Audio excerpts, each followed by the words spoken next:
بسم اللہ الرحمن الرحیم الحمد للہ رب العالمین والصلاة والسلام علی سید الانبیاء والمرسلین سیدنا محمد وعلی آلہ واصحابہ اجمعین اما بعد عن ابی ہریرۃ رضی اللہ تعالی عنہ قال قال رسول اللہ صلی اللہ علیہ وسلم الصلوات الخمس والجمعة إلى الجمعة ورمضان إلى رمضان مكفرات لما بينهن إذا اجتنبت الكبائر رواہ مسلم۔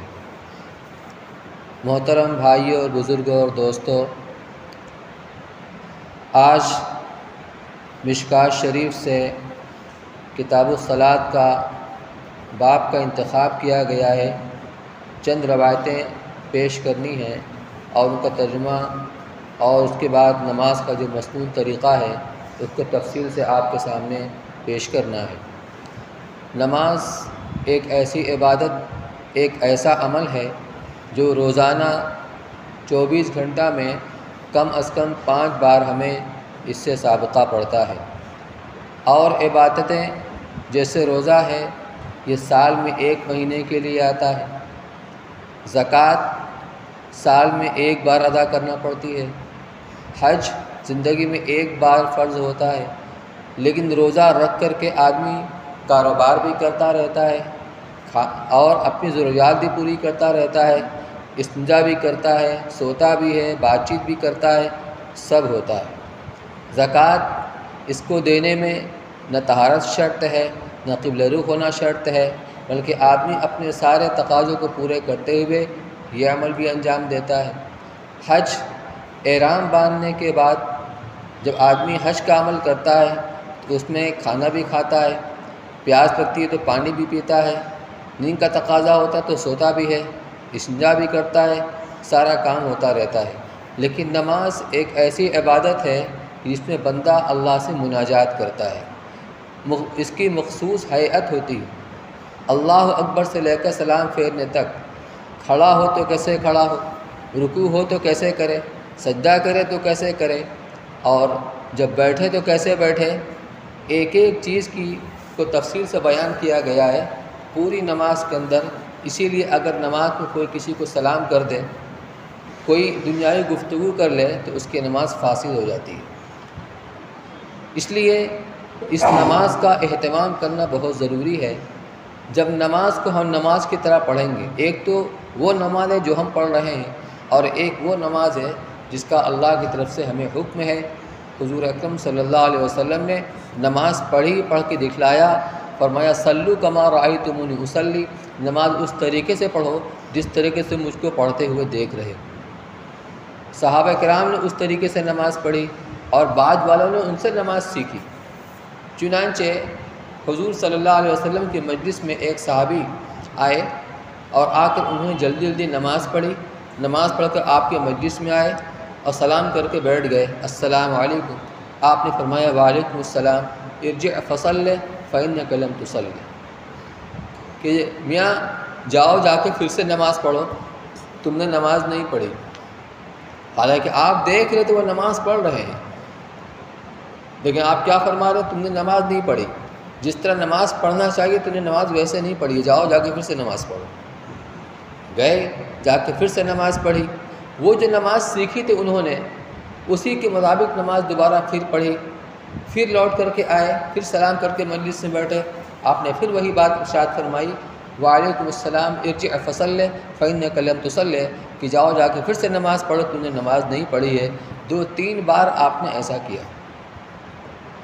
ہم نے بھی جو نماز بچپنے میں سیکھی ہم نماز پڑھ رہے ہیں، ہمیں فکر ہونا چاہیے کہ نماز ہمیں کیسے پڑھنی چاہیے، سنت کے مطابق نماز کیسے ہوتی ہے۔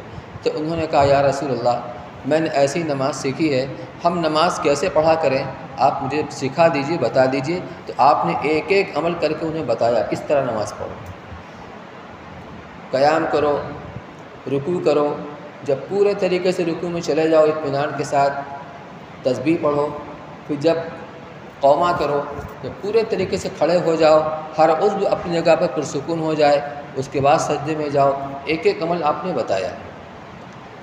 چند روایت آپ کے سامنے پیش کر رہا ہوں۔ جب نماز ہم اس طریقے سے پڑھیں گے جس طریقے سے پڑھنے کا حکم ہے، تو ہم نماز گویا کہ ویسی بنائیں گے جیسے اللہ تعالیٰ چاہتے ہیں، پھر نماز ہم کو بنائے گی۔ ان الصلاۃ تنہی عن الفحشاء والمنکر، کہ نماز تمام بری باتوں سے، بحیائی کی باتوں سے روک دیا کرتی ہے۔ جو اپنی نماز کو ٹھیک کریں گے تو نماز ہماری ساری بے راہ روی کو درست کر کے اور ہم کو ہماری لائن کو ٹھیک کر دے گی، زندگی کی لائن کو ٹھیک کر دے گی۔ پہلی روایت حضرت ابو ہریرہ رضی اللہ تعالیٰ عنہ روایت کرتے ہیں، فرماتے ہیں کہ رسول اللہ صلی اللہ علیہ وسلم نے ارشاد فرمایا، الصلوات الخمس والجمعۃ الی الجمعہ ورمضان الی رمضان مکفرات لما بینہن اذا اجتنبت الکبائر، کہ پانچوں نمازیں اور جمعہ دوسرے جمعہ تک اور رمضان دوسرے رمضان تک یہ کفارہ بن جاتی ہیں درمیان کے گناہوں کے لیے، بشرطے کہ گناہ کبیرہ سے اجتناب کیا جائے، پرہیز کیا جائے۔ یعنی ایک نماز سے لے کر دوسرے نماز کے درمیان میں بندے سے جو بھی گناہ ہوتی ہیں، صغیرہ گناہ ہوتی ہیں، تو اگلی نماز پڑھنے کی وجہ سے وہ سارے گناہ معاف ہو جاتی ہیں۔ اسی طریقے سے ایک جمعہ اور دوسرے جمعہ کے درمیان جو گناہ ہوتی ہے صغیرہ، تو اگلا جمعہ بندہ پڑھتا ہے تو وہ درمیان کے ساری گناہ خود بخود معاف ہو جاتی ہیں۔ ایک رمضان اور دوسرے رمضان کے درمیان میں جتنے گناہ ہوتے ہیں صغیرہ، تو اگلا رمضان کا روزہ رکھنے کی وجہ سے وہ سارے گناہ معاف ہو جاتی ہیں۔ لیکن اسی وقت ہے جب ہماری نماز، ہمارا جمعہ اور ہمارا روزہ سنت کے مطابق ہو، حکموں کی تعمیل کے اسی طرح کیا جائے جس طریقے سے اللہ تعالیٰ کو مطلوب ہے۔ دوسری روایت وعنہ قال قال رسول اللہ صلی اللہ علیہ وسلم ارأیتم لو ان نہرا بباب احدکم یغتسل فیہ کل یوم خمسا هل یبقى من درنہ شیء؟ قالوا لا يبقى من درنہ شیء۔ قال فذلك مثل الصلوات الخمس یمحو اللہ بہن الخطایا، متفق علیہ۔ حضرت ابو ہریرہ رضی اللہ تعالیٰ عنہ سے مروی ہے، فرماتے ہیں کہ رسول اللہ صلی اللہ علیہ وسلم نے ارشاد فرمایا، بھلا بتاؤ تو صحیح، اگر تم میں سے کسی کے دروازے پر کوئی نہر جاری ہو جس میں وہ روزانہ 5 مرتبہ غسل کرتا ہو، تو کیا اس کے بدن پر کچھ بھی میل باقی رہے گا؟ صحابہ نے عرض کیا، بالکل باقی نہیں رہے گا۔ آپ نے ارشاد فرمایا، یہی حال ان 5 نمازوں کا ہے کہ اللہ تعالیٰ ان نمازوں کی وجہ سے گناہوں کو اسی طریقے سے مٹا دیتے ہیں کہ کوئی گناہ اس کے اوپر باقی نہیں رہتا۔ وعن عبداللہ بن عمرو بن عاص رضی اللہ تعالیٰ عنہ عن النبی صلی اللہ علیہ وسلم انہ ذکر الصلاۃ یوما، حضرت عبداللہ بن عمرو بن عاص رضی اللہ تعالیٰ عنہ سے روایت ہے، فرماتے ہیں کہ اللہ کے نبی صلی اللہ علیہ وسلم نے ایک مرتبہ نماز کا تذکرہ کرتے ہوئے فرمایا، فقال من حافظ علیہا، جس نے نماز کی محافظت کی، جس نے نماز کی نگرانی کی، محافظت کی، یعنی نماز کو جماعت کے ساتھ پڑھا، وقت مستحب پر پڑھا، اس کے فرائض، واجبات، سنن، مستحبات کی رعایت کرتے ہوئے خشوع خضوع کے ساتھ پڑھا، جس کو اقامت صلاۃ کہتے ہیں۔ یہ ہے نماز کی محافظت، نماز کی نگرانی، کہ اندر اور باہر سے پورے طریقے پر ٹھیک ٹھیک اس نے نماز پڑھی۔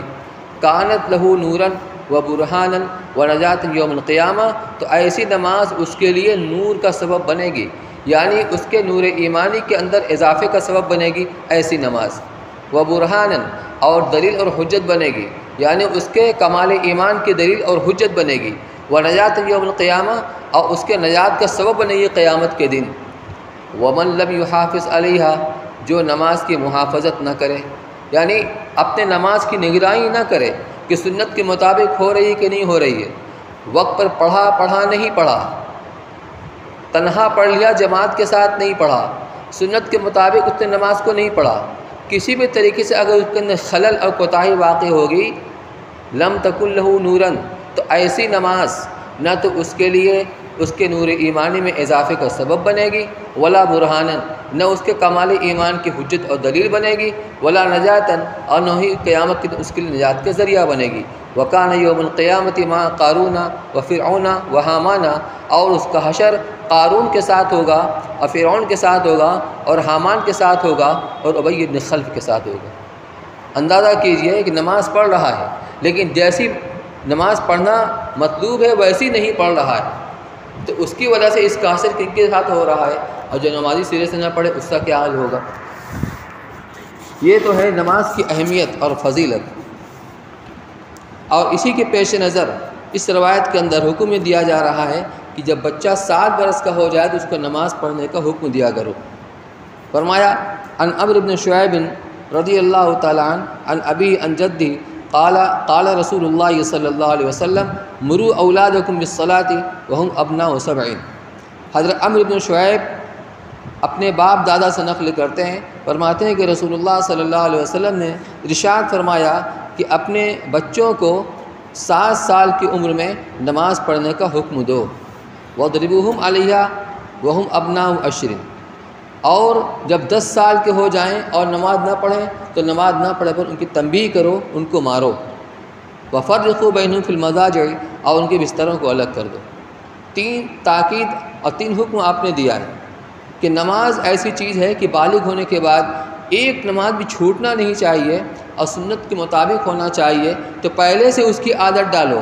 یہ کب ہوگا؟ جب 7 سال کے ہو جائیں تو ان کی نماز پڑھنے کے لیے کہو، اپنے ساتھ مسجد میں لے جاؤ، اور جو نماز صحیح ہے سنت کے مطابق ان کو سکھاؤ۔ لیکن 10 سال کی عمر کے اندر بھی پہنچنے کے بعد اگر وہ اس کے اندر کوتاہی کریں تو اس کوتاہی پر ان کی تنبیہ کرو، اور مارنے کی نوبت آ جائے ان کو مارو بھی۔ اور اسی طریقے سے جب 2 بھائی بہن یا 2 اجنبی لڑکے اور لڑکی اگر ساتھ میں رہ رہے ہیں تو اب ان کا بستر بھی الگ کر دو۔ یہ اللہ کے رسول صلی اللہ علیہ وسلم کی تاکید۔ اور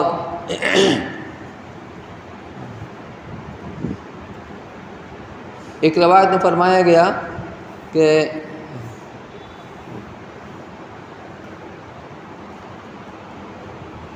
بین العبد والکفر ترک الصلاۃ،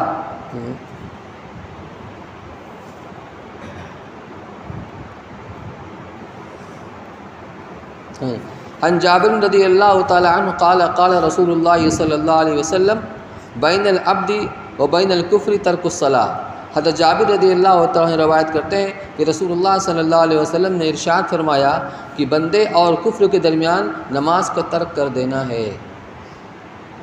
بہت بڑی بات۔ علماء کرام اس کی تشریح کرتے ہوئے لکھتے ہیں کہ گویا جب تک بندہ نماز کی پابندی کرتا رہتا ہے تو ایک دیوار اور ایک آڑ اس کے اور کفر کے درمیان میں حائل رہتی ہے، گویا نماز کی پابندی کی وجہ سے وہ محفوظ رہتا ہے، کفر کی سرحد میں داخل ہونے سے محفوظ رہتا ہے اس نماز کی پابندی کی وجہ سے۔ لیکن جب اس نماز کو وہ چھوڑ دیتا ہے، ترک کر دیتا ہے، تو گویا وہ دیوار کو ڈھا دیتا ہے۔ جب وہ دیوار جو اس کے کفر کے حد میں داخل ہونے سے ایک بچاؤ تھی، ایک آڑ تھی، اور دیوار گر گئی تب اس کے لیے خطرہ پیدا ہو گیا کہ کب وہ کفر کی سرحد میں داخل ہو جائے۔ اب غور کیجئے، مؤذن پکارتا ہے حی علی الصلاۃ، آؤ نماز کی طرف، حی علی الفلاح، آؤ کامیابی کی طرف۔ بازار کے اندر بہت ساری دکانیں ہیں، کچھ دکان غیر مسلم کی ہے، کچھ دکان مسلمانوں کی ہے۔ اب اذان کی آواز دونوں کے کان میں جاتی ہے، وہ تو غیر مسلم ہے، اس کو نماز سے کیا واسطہ، وہ بھی نہیں آتا، اور ایک مسلمان جو بیٹھا ہوا ہے نماز نہیں پڑھتا وہ بھی نہیں آتا۔ ان دونوں کے عمل میں کیا فرق؟ ان دونوں کے عمل میں کوئی فرق نہیں ہے، نہ اس نے اس دعوت کو قبول کیا نہ اس مسلمان نے اس دعوت کو قبول کیا۔ تو بندے اور کفر کے درمیان میں جو چیز حائل ہے وہ ہے نماز کی پابندی۔ اس لیے اس سے اندازہ ہوتا ہے کہ نماز کتنی اہم چیز ہے۔ ہمارے بہت سارے بھائی جو رمضان کے مہینے میں نماز شروع کر دیتے ہیں اور پابندی بھی کرتے ہیں، لیکن غیر رمضان کے اندر پابندی باقی نہیں رہتی ہے، تو کیا وہ فرضیت سے رمضان کے لیے کو سوچنا چاہیے۔ اب میں وہ روایت آپ کے سامنے پیش کر رہا ہوں کہ نماز ہماری کیسی ہونی چاہیے۔ عن عبادۃ بن الصامت رضی اللہ تعالیٰ عنہ قال قال رسول اللہ صلی اللہ علیہ وسلم 5 صلوات افترضہن اللہ تعالی۔ حضرت عبادہ ابن صامت رضی اللہ تعالیٰ عنہ سے روایت ہے، فرماتے ہیں کہ رسول اللہ صلی اللہ علیہ وسلم نے ارشاد فرمایا کہ 5 نمازیں ہیں جن کو اللہ نے فرض کیا ہے، فرض قرار دیا ہے۔ من احسن وضوءہن وصلاہن لوقتہن، جس نے ان نمازوں کو پڑھنے کے لیے اچھی طرح سے وضو کیا، یعنی سنتوں کے مطابق، جیسا کہ عصر کے بعد کی نشست میں آپ کو بتلایا جا رہا ہے کہ وضو کو جب ہم سنتوں کا بھی اہتمام کریں گے تو وضو کے اندر کمال پیدا ہوگا، یہ وضو ہمارا کامل اور مکمل ہوگا۔ تو جس نے اچھی طرح ان کا وضو کیا، وصلاہن لوقتہن، ان نمازوں کو ان کے وقت مستحب پر پڑھا، یعنی جماعت کے ساتھ۔ واتم رکوعہن وخشوعہن، اور ان کے رکوع کو، ان کے خشوع کو مکمل کیا۔ یہاں رکوع سے مراد اس کے ارکان، اس کی جتنے ارکان ہیں، قیام ہے، رکوع ہے، سجود ہے، قعود ہے، یہ سب کے سب کامل اور مکمل طریقے پر سنت کے مطابق اس نے ٹھیک ادا کیا۔ وخشوعہن، اور پوری نماز کے اندر اللہ کے دھیان کے ساتھ اس نے نماز پڑھی، خشوع کے ساتھ پڑھی۔ کان لہ علی اللہ عہد ان یغفر لہ، تو فرماتے ہیں کہ اللہ تعالیٰ کے ذمے ہے یہ بات، یعنی اللہ نے اپنے فضل سے یہ عہد کر لیا ہے کہ اللہ تعالیٰ اس کی مغفرت فرمائیں گے۔ کب؟ جب نماز اس شان کی ہوگی۔ ومن لم یفعل، اور جس نے ایسا نہ کیا، نماز تو ٹھیک پڑھی لیکن وضو ناقص رہا، وضو تو کامل رہا لیکن نماز ناقص رہی، سنتوں کی رعایت نہیں کی، یا سنت کی رعایت تو کی لیکن جماعت کے ساتھ نہیں پڑھی، یا جماعت کے ساتھ تو پڑھی لیکن اس کے اندر اس نے نماز کو ٹھیک طریقے سے نہیں پڑھا، تو کسی بھی طریقے پر جب اس کے اندر کوتاہی پائی جائے گی، فلیس لہ علی اللہ عہد، تو اللہ کے ذمہ اب اللہ یہ کوئی ذمہ داری نہیں ہے کہ انشاء غفر لہ، اگر اللہ چاہے گا تو اپنے فضل سے اس کو معاف کر دے گا، اس کی مغفرت فرما دے گا، وانشاء عذبہ، اور اگر چاہے گا تو عذاب دے گا۔ نماز پڑھنے کے باوجود قصور کیا ہے؟ اس کے اندر کوتاہی پائی جا رہی ہے، تو جو لوگ نماز سرے سے پڑھتے نہیں ان کا کیا حال ہوگا؟ اب میرے بھائیوں، نماز ہمیں کیسے پڑھنی چاہیے اس کو بغور سماعت فرمائیں۔ سب سے پہلی بات تو یہ ہے کہ جب نماز پڑھنے کے لیے آئیں تو ہر چیز سے، ہر کام کو نپٹا کر کے آئیں، فارغ ہو کر کے آئیں۔ ایک صحابی نے اللہ کے رسول صلی اللہ علیہ وسلم سے درخواست کی کہ یا رسول اللہ اذنی و اوجز، آپ مجھے کچھ نصیحت فرما دیں لیکن نصیحت مختصر ہو۔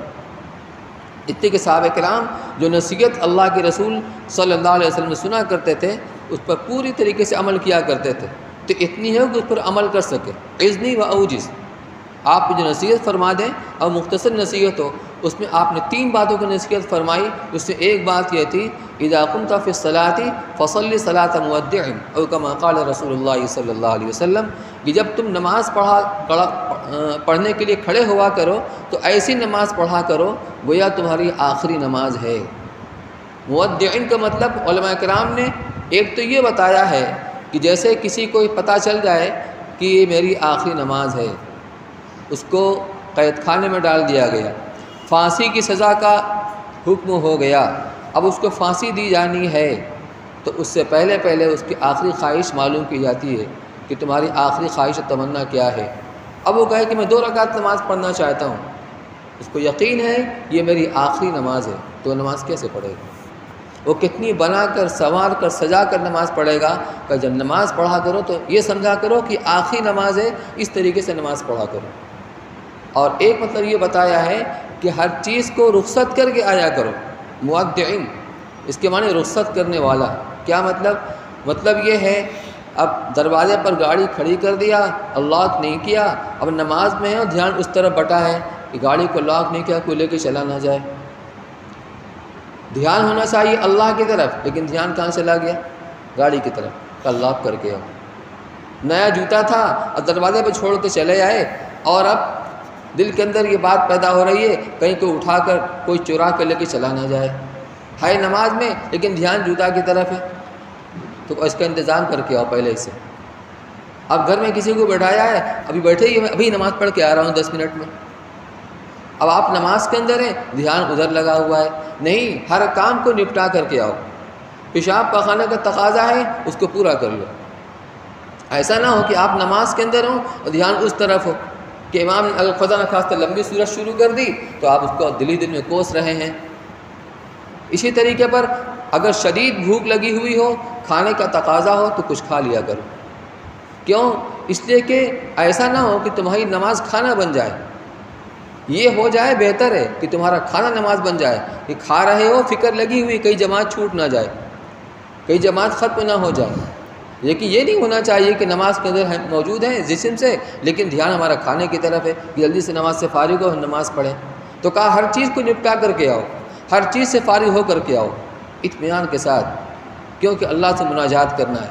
اللہ سے مناجات اس طریقے سے نہیں ہو سکتی ہے کہ دھیان کہیں اور لگا ہوا ہو۔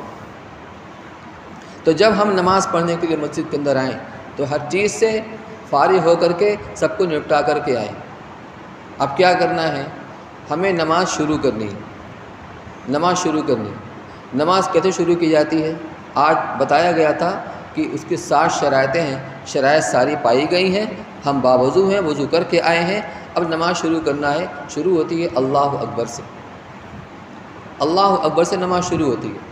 نماز کے اندر 4 رکعت والی اگر نماز ہے تو 22 تکبیریں کل ہوتی ہیں، جس میں پہلی تکبیر جس کو تکبیر تحریمہ کہتے ہیں یہ فرض ہے، اور باقی 21 تکبیریں یہ سنت ہے جن کو تکبیر انتقالی کہا جاتا ہے۔ اگر ان 21 تکبیر میں سے کوئی تکبیر چھوٹ گئی تو اتنا گویا سنت کا ترک پایا گیا، اتنی نماز ناقص ہوگی لیکن نماز ہو جائے گی۔ لیکن پہلی تکبیر اگر چھوٹ گئی تو آپ کی نماز ہی نہیں ہوگی۔ تکبیر تحریمہ کہنا فرض ہے، حدیث کے اندر ہے تحلیل ہوا التکبیر و تحریم ہوا التکبیر و تحلیل ہوا التسلیم، کہ نماز شروع کی جاتی ہے تکبیر کے ذریعے، اللہ اکبر کے ذریعے سے، اور نماز سے نکلا جاتا ہے سلام پھیرنے کے ذریعے سے۔ تو اللہ اکبر کہنا، اگر آپ جماعت کے ساتھ نماز پڑھ رہے ہیں، جب امام اللہ اکبر کہہ کے نماز میں داخل ہو رہا ہے اسی وقت مقتدی کو بھی اللہ اکبر کہہ کے نماز میں داخل ہونا چاہیے۔ بعض لوگ نماز میں شامل تو ہو جاتے ہیں، ہاتھ بھی اٹھاتے ہیں کانوں تک، لیکن تکبیر نہیں کہتے ہیں، ان کی نماز نہیں ہوگی۔ ہر آدمی کو تکبیر کہنا ضروری ہے، اور تکبیر حالت قیام میں کہنا ضروری ہے۔ حالت قیام کسے کہتے ہیں؟ ایک آدمی چت لیٹا ہوا ہو پیٹھ کے بل، تو اس کی کمر، اس کی سرین، اس کا کاندھا، اس کا سر سب ایک لیول میں ہوتا ہے، جب کھڑے ہوں تو اسی طریقے سے کھڑے ہوں، یہ قیام۔ تکبیر سیدھے کھڑے ہو کر کے کہنا ہے۔ کبھی مسجد کے اندر ایسے وقت میں آئے کہ امام رکوع میں چلا گیا، اب ہم جلد بازی کے اندر کہ ہمارا رکوع فوت نہ ہو جائے، اب جلدی سے آئے اور جھکے ہی جھکے اللہ اکبر کہا اور رکوع میں چلے گئے، تو دھیان کیجیے، رکوع اس طریقے پر ہوتا ہے اور قیام یوں ہوتا ہے۔ اگر ہم رکوع کے حالت سے قریب تر ہو کر کے اللہ اکبر ہم نے کہا ہے تو آپ کی نماز ہی نہیں ہوگی، کیونکہ آپ کو قیام نہیں ملا۔ اور اگر آپ اتنا جھکے ہیں کہ آپ قیام کے حالت سے قریب تر ہیں تو آپ کی نماز تو ہو جائے گی، لیکن صحیح طریقہ یہ ہے کہ آپ نماز پڑھنے کے لیے آئے ہیں، اور نماز کے اندر بندہ اللہ سے مناجات کرتا ہے، دوڑ کر نہ آئے۔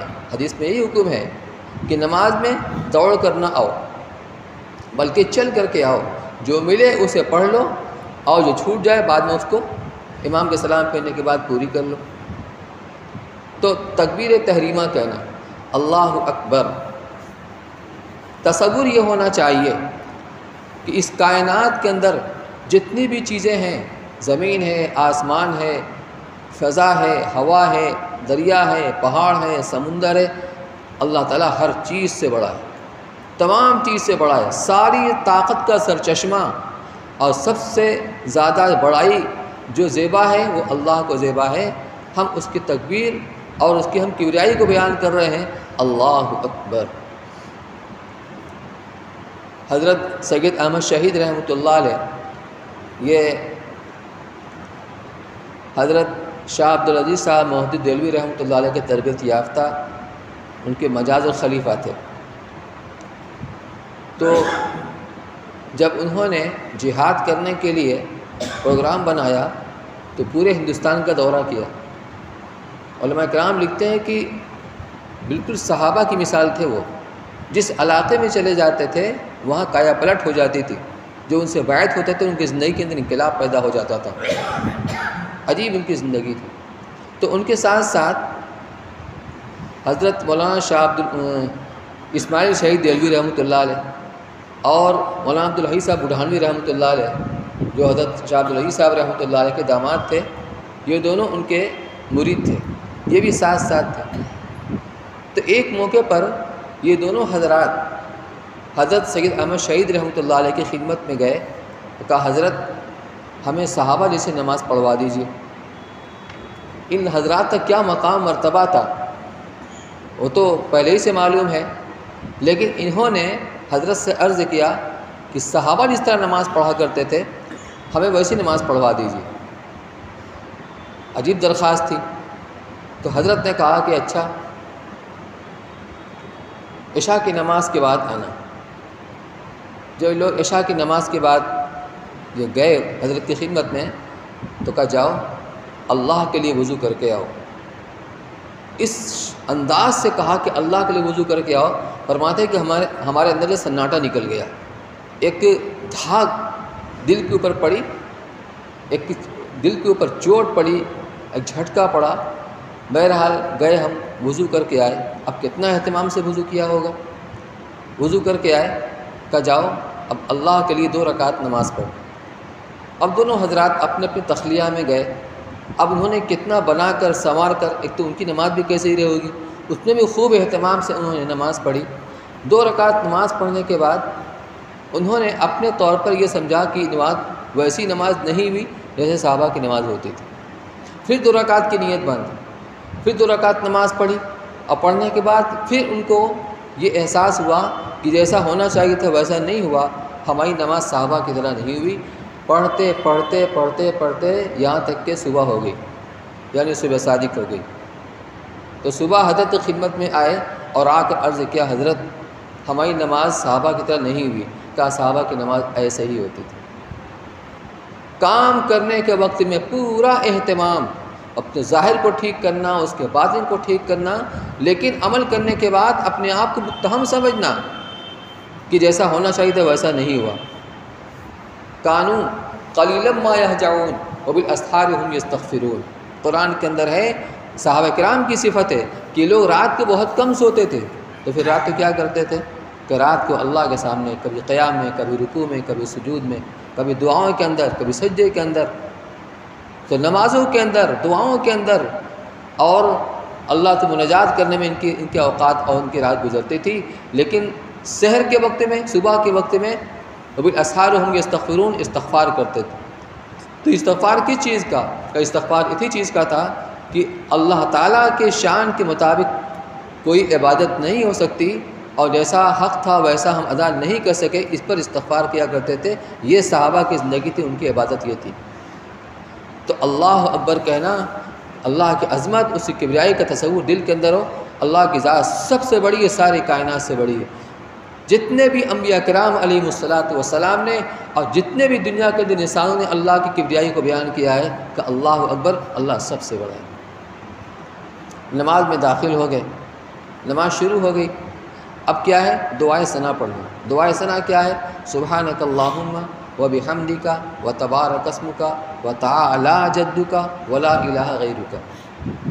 اس دعا کے اندر کبھی عجلت میں غلطی یہ ہو جاتی ہے وتعالی جدک کے بجائے وتعالی جدک، حالانکہ وتعالی جدک، تو الفاظ صحیح سے ادا ہونے چاہئیں۔ سبحانک اللہم وبحمدک وتبارک اسمک وتعالی جدک ولا الہ غیرک۔ سبحانک اللہم، اے اللہ ہم تیری پاکی بیان کرتے ہیں، وبحمدک، اور آپ کی تعریف بیان کرتے ہیں کہ تمام خوبیوں کے مالک آپ ہی ہیں، وتبارک اسمک، اور آپ کا نام انتہائی بابرکت ہے، وتعالی جدک، اور آپ کی شان انتہائی بلند ہے، ولا الہ غیرک، اور آپ کے سوا کوئی معبود نہیں۔ تو جب تکبیر کہیں گے تو ہمارے ہتھیلی کا رخ قبلے کی طرف ہوگا، انگلیاں اپنے حال پر رہیں گی، نہ بتکلف ملانا ہے نہ بتکلف کھولنا ہے۔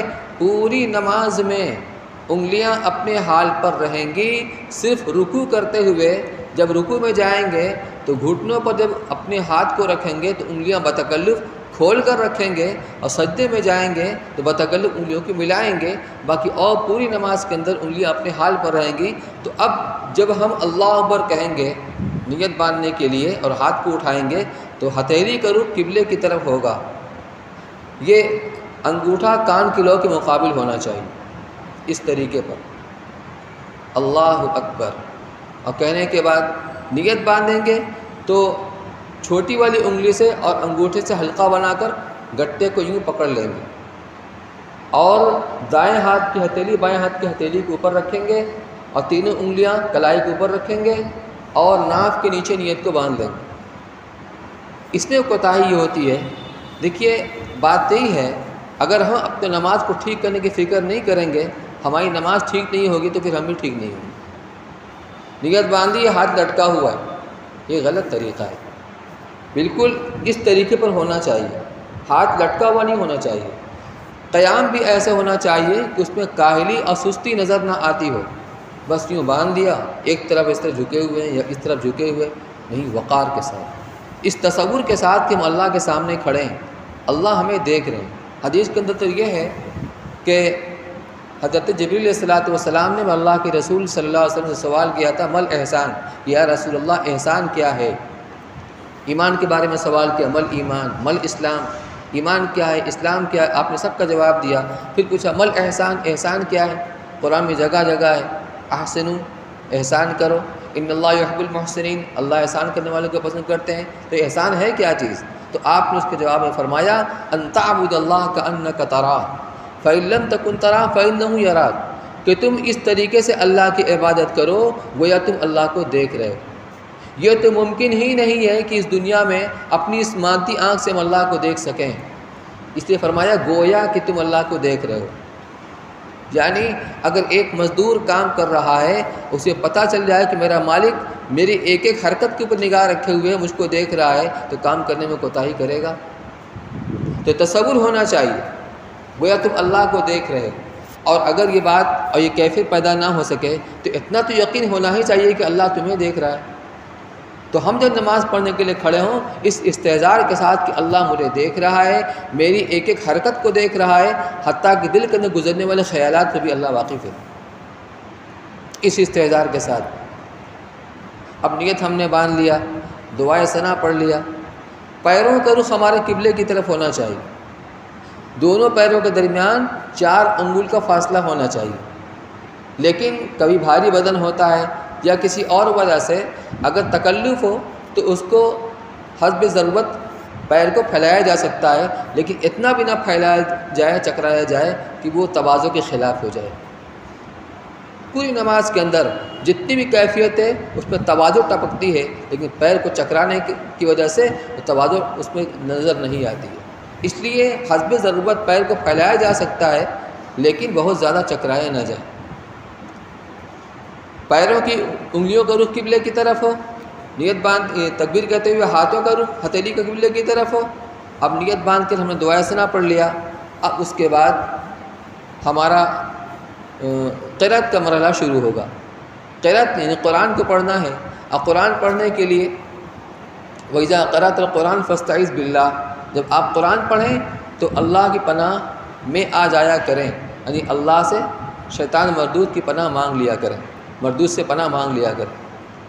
ہم شیطان کو دیکھتے نہیں ہیں، لیکن شیطان ہمارے ساتھ نماز میں بھی آ جاتا ہے۔ حدیث کے اندر آتا ہے کہ جب بندہ نماز کے اندر مشغول ہوتا ہے تو شیطان پیچھے سے آتا ہے اور مچھر کی شکل سے اس کے پشت پر بیٹھ کر کے اپنے سونڈ کو اس کے قلب میں داخل کرتا ہے اور وساوس کا القاء کرتا ہے، کہتا ہے اذکر کذا اذکر کذا، فلاں بات یاد کرو، فلاں بات یاد کرو۔ تو وساوس کا القاء کرتا ہے، ہم اس کو دیکھتے نہیں ہیں، تو اللہ سے ہم یہ درخواست کرتے ہیں کہ اے اللہ، ہم شیطان کو نہیں دیکھتے ہیں لیکن آپ اس کو دیکھ رہے ہیں، لہٰذا ہمیں اس سے پناہ عطا فرما دیجئے۔ اعوذ باللہ من الشیطان الرجیم، میں پناہ چاہتا ہوں اللہ کے شیطان مردود سے۔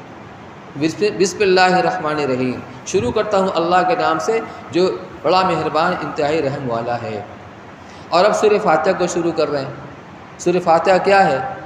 سورہ فاتحہ اس کے بارے میں حدیث سے فرمایا گیا کہ مجھ کو 7 مثانی اور قرآن عظیم دیا گیا ہے۔ 7 کے معنی 7، مثانی کے معنی اس کو بار بار پڑھا جائے، بار بار پڑھا جائے۔ سورہ فاتحہ کے اندر 7 آیتیں ہیں جو بار بار پڑھی جاتی ہیں۔ آپ فرض نماز پڑھیں گے تو بھی پڑھیں گے، ہر رکعت کے اندر پڑھیں گے، اور سنت پڑھیں گے تو اس کے اندر بھی سورہ فاتحہ پڑھنا ہے، نفل پڑھیں گے اس کے اندر سورہ فاتحہ پڑھنا ہے، تو بار بار اس کو پڑھا جاتا ہے۔ یہ 7 مثانی کہلاتی ہے۔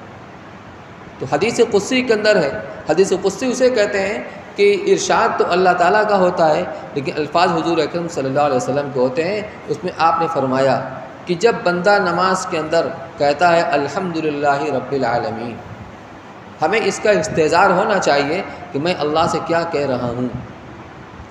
سورہ فاتحہ کا ترجمہ ہم مترجم قرآن پاک سے دیکھیں اور اس کا تصور کریں میں اللہ سے کیا کہہ رہا ہوں۔ الحمدللہ رب العالمین، تمام تعریف اسی اللہ کے لیے، سارے عالموں کا رب ہے۔ اللہ تعالیٰ عرش کے اوپر فرشتوں کی بزم میں فرماتے ہیں حمدنی عبدی، میرے بندے نے میری حمد بیان کی۔ اب نماز میں یہ تصور کریں میرے اس کہنے پر اللہ تعالیٰ فرشتوں سے فرما رہے ہیں تو کتنے اس کے لذت ملے گی بندے کو۔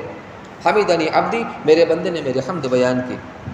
پھر بندہ کہتا ہے الرحمن الرحیم، کہ وہ انتہائی مہربان نہایت رحم والا ہے۔ اللہ تعالیٰ فرماتے ہیں فرشتوں کی بزم میں کہ اثنا علیہ عبدی، میرے بندے نے میری ثنا بیان کی۔ پھر جب بندہ کہتا ہے مالک یوم الدین، کہ روز جزا کا مالک ہے، اس دن سوائے اللہ کسی کی حکومت نہیں ہوگی۔ لمن الملک اليوم، آج حکومت کس کی ہے؟ للہ الواحد القہار، پوری کائنات پر سناٹا چھایا ہوا ہوگا۔ پھر اللہ کی طرف سے کہا جائے گا کہ آج حکومت اس اللہ کی ہے جو زبردست ہے، سب پر غالب ہے۔ تو روز جزا کا مالک ہے۔ جب بندہ یہ کہتا ہے مالک یوم الدین، تو اللہ تعالیٰ فرماتے ہیں مجدنی ربی، میرے بندے نے مجدنی عبدی، میرے بندے نے میری بزرگی بیان کی۔ اس کے بعد بندہ کہتا ہے ایاک نعبد و ایاک نستعین، اے اللہ ہم تیری ہی عبادت کرتے ہیں اور تجھ سے ہی مدد چاہتے ہیں۔ اللہ فرماتے ہیں ھذا بینی و بین عبدی، اس میں دو چیز ہے۔ ایک تو بندہ اللہ کی عبادت کا اقرار اور اعتراف کر رہا ہے کہ اے اللہ ہم تیری ہی عبادت کرتے ہیں، تیرے سوا کسی کی عبادت نہیں کرتے اور تجھ سے ہی مدد چاہتے ہیں، کسی اور سے مدد نہیں چاہتے۔ قرآن میں ہے استعینوا بالصبر والصلاۃ، کہ نماز کے ذریعے سے اللہ کی مدد چاہا کرو، اللہ سے مدد مانگا کرو۔ تو بندہ اللہ سے عرض کرتا ہے کہ ایاک نعبد و ایاک نستعین، کہ اے اللہ ہم تیری ہی عبادت کرتے ہیں اور تجھ سے ہی مدد مانگتے ہیں۔ اس کے بعد بندہ تو اللہ تعالیٰ فرماتے ہیں ھذا بینی و بین عبدی، یہ میرے اور میرے بندے کے درمیان۔ ایک تو عبادت ہے جس کا تعلق اللہ سے ہے، اور ایک مدد ہے جس کا تعلق بندے سے۔ بندے اپنے تمام ضروریات میں اللہ کی طرف متوجہ ہوں اور اللہ سے مانگیں۔ لیکن ہماری سب سے بڑی ضرورت کیا ہے؟ سب سے اہم ضرورت کیا ہے؟ قرآن میں اللہ نے ہمیں بتا دیا، ہماری سب سے بڑی ضرورت ہدایت ہے۔ 24 گھنٹے سانس آئے تو بھی اور سانس جائے تو بھی ہر وقت ہدایت ضروری ہے۔ ساری زندگی آدمی ہدایت پر رہا، لیکن موت سے پہلے ہدایت سے محروم ہو گیا، اس کا خاتمہ کفر پر ہو گیا، اب بیکار۔ تو بندہ اس کا ہر وقت محتاج ہے، ہر آن محتاج ہے۔ تو گویا اللہ تعالیٰ نے ہمیں یہ بتایا کہ اے میرے بندے تمہیں مانگنا ہے تو ہدایت کو مانگو، تمہاری سب سے بڑی ضرورت ہدایت ہے۔ تو بندہ کہتا ہے اہدنا الصراط المستقیم، اے اللہ ہم کو سیدھا راستہ دکھلا دیجیے، ہم کو ہدایت سے نواز دیجیے۔ صراط مستقیم کیا ہے؟ آگے اس کی تشریح کی گئی ہے، صراط الذین انعمت علیہم، ان لوگوں کا راستہ جن پر تیرا انعام ہوا۔ کن پر انعام ہوا؟ قرآن میں دوسری جگہ پر ہے من الذین انعمت علیہم من النبیین والصدیقین والشہداء والصالحین وحسن اولئک رفیقا۔ یہ حضرات انبیاء کرام علیہم الصلاۃ والسلام ہے جن پر اللہ کا انعام ہوا۔ یہ صدیقین ہے، صدیق اکبر رضی اللہ تعالیٰ عنہ، صدیقہ عائشہ رضی اللہ تعالیٰ عنہ، یہ نبوت کے بعد بہت بڑا مقام ہے۔ والشہداء، جن لوگوں نے اپنی جان کو اللہ کی راہ میں اس کے دین کو بلند کرنے کے لیے، اسے کلمے کو بلند کرنے کے لیے نشاور کر دیا، شہداء والصالحین، اور جو اللہ کے نیکوکار بندے ہیں، ان پر اللہ کا انعام ہوا۔ تو ان لوگوں کا راستہ ہمیں دکھلا دیجیے، غیر المغضوب علیہم ولا الضالین، نہ ان لوگوں کا راستہ جن پر آپ کا غضب نازل ہوا اور جو راہ سے بھٹک گئے۔ غضب نازل ہوا کون؟ اس سے مراد یہود، اس سے مراد یہود ہیں، اور جو راہ سے بے راہ ہو گئے اس سے مراد نصارہ ہیں۔ یہ بندہ سورہ فاتحہ کے اندر اللہ سے معروضات پیش کرتا ہے اور عرض کرتا ہے۔ معنی کا اگر ہمیں استحضار ہو تو پھر بندے کو اس کے اتنا لذت ملتی۔ سورہ فاتحہ کے بعد پھر کوئی صورت پڑھنا ہے، عام طور پر جو قرآن کی آخر کی چھوٹی صورتیں وہی پڑھی جاتی ہیں، تو مختلف صورتوں کا الگ الگ ترجمہ ہے۔ اس لیے ان صورتوں کو قرآن کے مترجم جو قرآن ہے اس میں دیکھ لینا چاہیے، اور پڑھنے کے وقت میں اس کا استحضار ہونا چاہیے کہ میں اللہ سے کیا کہہ رہا ہوں۔ اس طریقے سے سورہ فاتحہ پڑھنے کے بعد کوئی اور سورہ پڑھے گا، اور اس کے بعد رکوع میں جانا ہے، اللہ اکبر کہتے ہوئے رکوع میں جائے گا۔ جب رکوع میں جانے کے لیے جھکنا شروع کریں تو اللہ اکبر کہیں، اور رکوع میں پہنچتے پہنچتے ہماری تکبیر پوری ہو جائے، اللہ اکبر۔ جب رکوع میں پہنچ جائیں اطمینان کے ساتھ، کہ رکوع میں جانے کے بعد ہر عضو اپنی جگہ پر پرسکون ہو جائے، اب کہیں سبحان ربی العظیم، سبحان ربی العظیم، سبحان ربی العظیم۔ میں اپنے عظمت والے رب کی پاکی بیان کرتا ہوں۔ قرآن کے اندر ہے فسبح باسم ربک العظیم، اپنے اس عظیم رب کی پاکی بیان کیجئے۔ تو اللہ کے رسول صلی اللہ علیہ وسلم نے صحابہ سے فرمایا کہ اس کو تم اپنے رکوع میں شامل کر لو، سبحان ربی العظیم، سبحان ربی العظیم، سبحان ربی العظیم، 3 مرتبہ، 5 مرتبہ، 7 مرتبہ۔ اس کے بعد رکوع سے اٹھنے کے لیے سمیع اللہ لمن حمیدہ۔ اگر جماعت کی نماز ہے تو یہ امام کہے گا اور مقتدی ربنا لک الحمد کہیں گے اٹھنے کے بعد۔ سمیع اللہ لمن حمیدہ کا مطلب کیا ہے کہ اللہ نے اس کی سن لی جس نے اللہ کی حمد و ثنا بیان کی۔ تو اب بندہ عرض کرتا ہے ربنا لک الحمد، اے پروردگار ہم آپ کی تعریف اور آپ کی حمد و ثنا بیان کرتے ہیں۔ پھر جب سیدھے طور پر کھڑا ہو جائے حتی تطمئن قائما، سارے عضو اپنی جگہ پرسکون ہو جائیں، اب پھر سجدے میں جائے۔ یہ کھٹاکھٹ نہ کرے، کھٹاکھٹ کرنے پر اس کی نماز کامل نہیں ہوگی۔ وہی جو اللہ کے رسول صلی اللہ علیہ وسلم نے صحابی سے کہا تھا کہ جا کے پھر سے نماز پڑھو، تمہاری نماز نہیں ہوئی۔ اب جب سیدھے طریقے پہ کھڑا ہو جائے اس کو قوما کہا جاتا ہے۔ اس میں ایک دعا آتی حدیث کے اندر، وہ ہے ربنا لک الحمد حمدا کثیرا طیبا مبارکا فیہ۔ تو اتنی دعا اگر ہم پڑھ لیں گے تو ہمارا سیدھے طریقے پہ کھڑا ہونا پایا جائے گا۔ اب ہم سجدے میں جائیں اللہ اکبر کہتے ہوئے، جب سجدے میں جانے کے لیے جھکیں تو اللہ اکبر شروع کریں، اور سجدے پہنچتے پہنچتے ہمارا اللہ اکبر ختم ہونا چاہیے۔ رکوع میں جب ہم گئے تو انگلیوں کو کھول کر گھٹنوں کو پکڑ لیا جائے، صرف ہاتھوں کو رکھنا نہیں ہے بلکہ انگلیوں کو کھول کر گھٹنوں کو پکڑنا ہے۔ ہماری پیٹھ، کمر اور سر بالکل برابر ہونا چاہیے، یہ کہونی نکلی ہوئی نہیں ہونی چاہیے، یہ سیدھ میں ہونا چاہیے۔ اسی طریقے سے پنڈلی بھی سیدھی ہونی چاہیے، بس اتنی ٹیڑھی رہے کہ ہمارا بیلنس بن سکے۔ کشادہ رکوع ہونا چاہیے، سر آگے جھکا ہوا نہیں ہونا چاہیے، نہ اٹھا ہوا ہونا چاہیے۔ اس میں جانوروں کی حیث سے مشابہت ہوتی ہے۔ سانپ جب تپن کاٹتا ہے تو اس کا سر اٹھا ہوا ہوتا ہے، تو سر اٹھانے میں اس سے مشابہت پائی جاتی ہے۔ اور گدھا جب کھڑا ہوتا ہے تو گردن جھکائے بھی ہوتا ہے، تو جب گردن جھکی ہوگی اس سے مشابہت پائی جاتی ہے۔ حدیث میں اس سے منع کیا گیا ہے۔ سر، پیٹھ اور کمر سب بالکل ایک سیدھ میں ہونا چاہیے۔ اگر کوئی پیالہ یا پانی بھر کر رکھ دیا جائے تو پانی گرے نہیں۔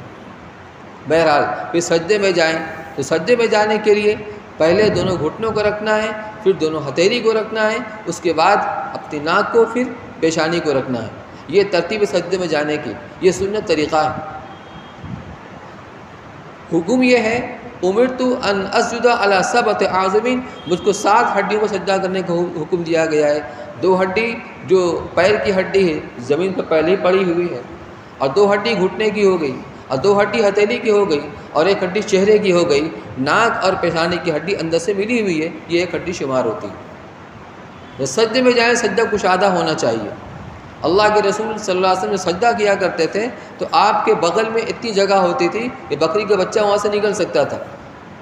تو یہ اس وقت جب تنہا نماز پڑھ رہے ہوں تو ہاتھ کشادہ ہو، اور یہ انگوٹھے کے لیبل کے اندر، یہ ناک کے سیدھ کے اندر انگوٹھا ہونا چاہیے، اور انگلیوں کا رخ قبلے کی طرف ہونا چاہیے، انگلیاں باہم ملی ہوئی ہونی چاہیے۔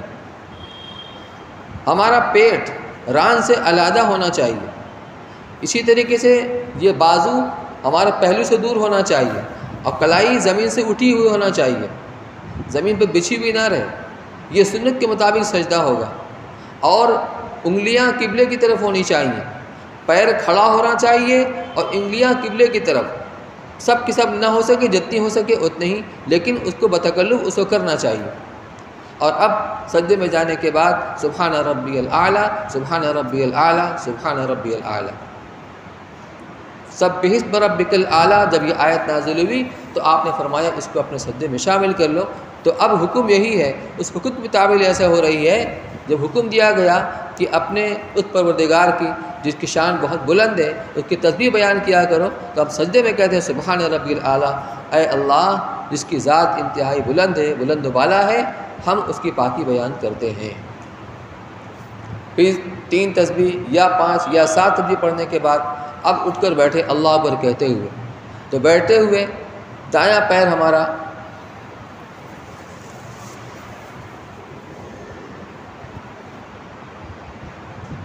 کیسے ہوتا ہے، جب ہم بیٹھیں گے تو بایاں پیر کو بچھا دیں گے اور دایاں پیر کو کھڑا رکھیں گے اور انگلیوں کا رخ قبلے کی طرف ہوگا، اس طریقے پر یہ سنت طریقہ ہے۔ اور ہاتھ کو رکھیں گے گھٹنے پر، گھٹنے کے آگے یوں نہیں کریں گے، انگلیوں کا رخ زمین کی طرف نہیں ہوگا، قبلے کی طرف ہوگا۔ اگر گھٹنوں کو آگے بڑھا دیں گے تو اس کا رخ زمین کی طرف ہو جائے گا، اس لیے پوری نماز میں حتی الامکان انگلیوں کا رخ قبلے کی طرف کرنا ہے۔ اب بیٹھنے کے بعد بھی ایک دعا آتی ہے، رب اغفر لی ورحمنی وعافنی وارزقنی واجبرنی۔ اتنی دعا پڑھیں گے تو اطمینان سے بیٹھنا پایا جائے گا، پھر اگلا سجدہ کریں گے۔ اسی طریقے پر دوسری رکعت پڑھیں گے، پھر جب قاعدہ میں بیٹھیں گے تو اس میں التحیات ہے، التحیات للہ والصلوات والطیبات۔ جو غلطی دعائے ثنا کے اندر ہوتی تھی وتعالی جدک کے بجائے وتعالی جدک پڑھ دیا کرتے تھے، یا یہ ہوتی ہے التحیات کے بجائے التحیات پڑھ دیں، التحیات للہ والصلوات والطیبات، کہ تمام تحیات، تمام صلوات اور تمام طیبات اللہ کے لیے۔ تحیات کسے کہتے ہیں؟ تحیہ کہتے ہیں سلام کو۔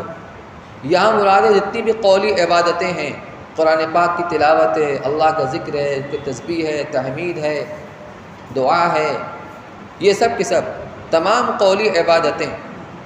اور والصلوات، اس سے مراد ہے بدنی عبادت، جتنی بدنی عبادت ہے، نماز یہ بدنی عبادت ہے، روزہ بدنی عبادت ہے، حج کے اندر کچھ اعمال میں اس کا تعلق آدمی کے بدن سے ہوتا ہے، تمام بدنی عبادت۔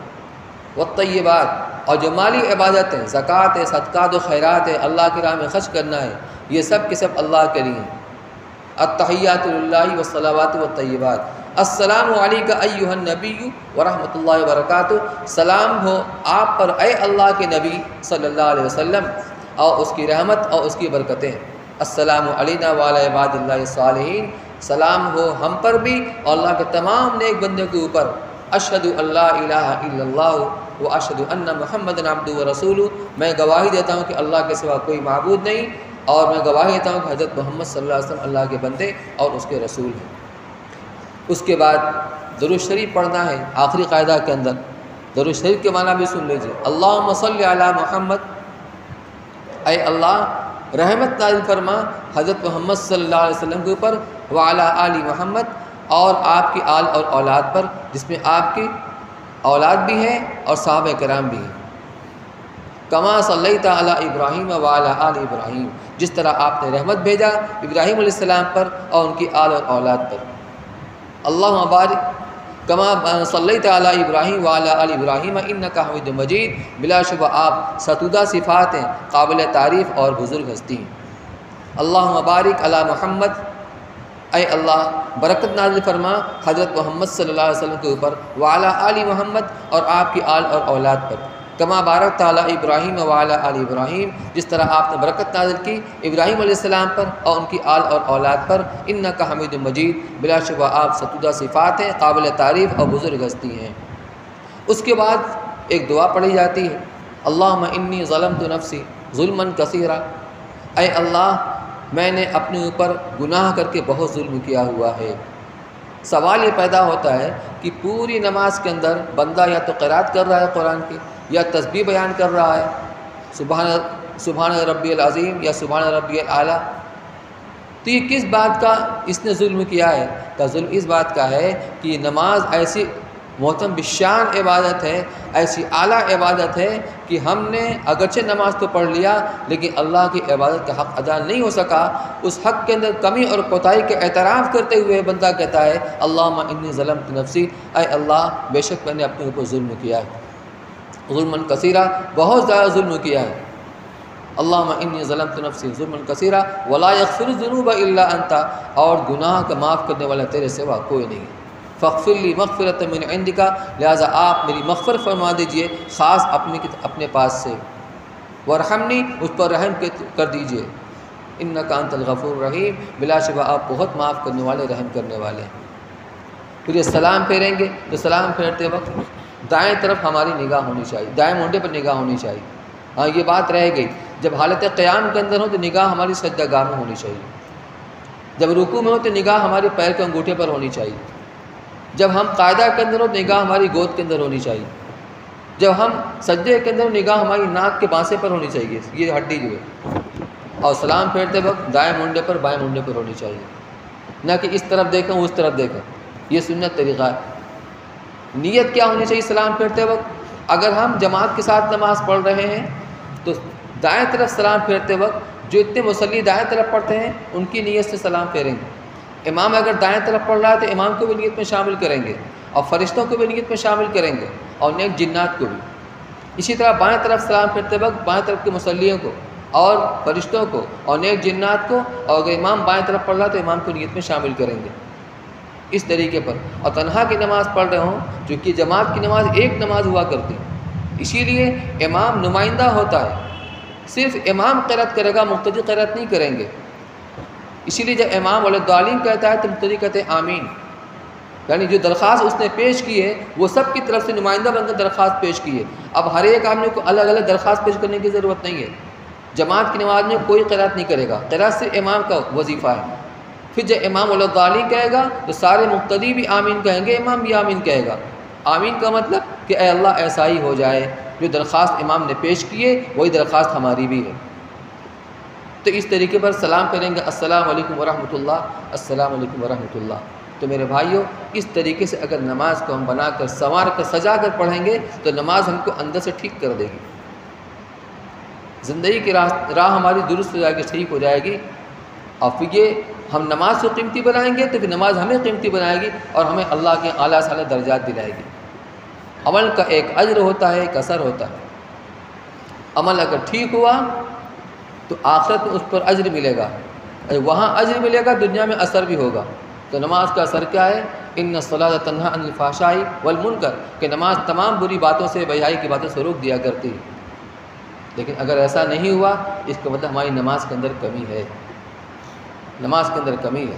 نماز کے تاثیر میں کوئی کمی نہیں، ہماری نماز میں کمی ہے۔ اپنی نماز کو ایسا بنانے کی کوشش کریں۔ اللہ تعالیٰ ہم سب کو ایسی نماز بنا کر پڑھنے کی توفیق نصیب فرمائے۔ کوشش بھی کریں، اللہ سے دعا بھی مانگیں۔